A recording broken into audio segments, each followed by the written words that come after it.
Dahlias are incredible flowers, and in this patio collection you actually get 10 of them at this amazing price. Now these are patio dahlias. What that means is they don't grow too tall, only about 60 centimeters height wise by 45, so great for pots and containers and smaller gardens.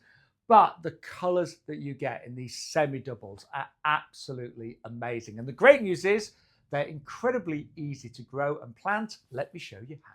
So this is one of your 10 patio dahlias. I know it looks like an alien. It's not particularly attractive, but I promise you, it will produce the most beautiful flowers all summer long till the first frost. Now, the main thing is dahlias love full sun and they really need great drainage. So if it's going in the ground, make sure the soil is well drained. In pots, again, just make sure there's lots of good drainage. I've put some of our premium professional compost in here already. Now with a dahlia, the crown, and that's that bit there, that's where all the new growth is going to come from.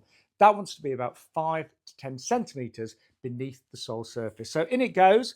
I'm going to spread it out as much as possible. Try and get it fairly central. And then all I do is backfill with some compost like so. And then place it in a nice sort of position. Make sure that you only put this outside when there is no risk of frost. Dahlias do not like frost. You could, of course, start it inside in a greenhouse or a conservatory, but if it's going outside, just make sure that it's frost-free. And then this is going to flower from June all the way through to the very first frost, so maybe even October and November.